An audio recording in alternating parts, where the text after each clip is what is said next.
In this video I'm gonna show you how you can check battery level of your Beats Fit Pro. So we can make it in the two ways. When you are connected with our iOS device, in this case I'm using iPhone, you can go to the settings, go to the Bluetooth, and when you are connected with your Beats, you have to select this information icon next to the name of the Beats, and when you make it and go for the details option, you will find the battery level of your earbuds and of your case. That's the first option. And the second one, it's thanks to this floating widget that we can attach to our home screen. It appears right here whenever you put it to your screen, and you can also edit this home screen widget. You can just remove it, and if you are looking for these widgets, you can find them just right here.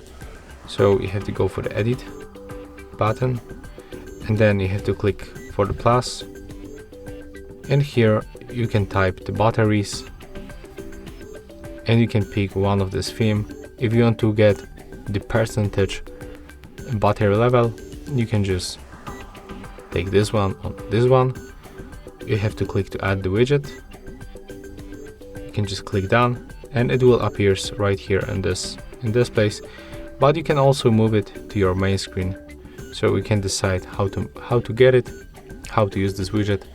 And that's all for this video. If you find it helpful, remember to leave a like, comment and subscribe.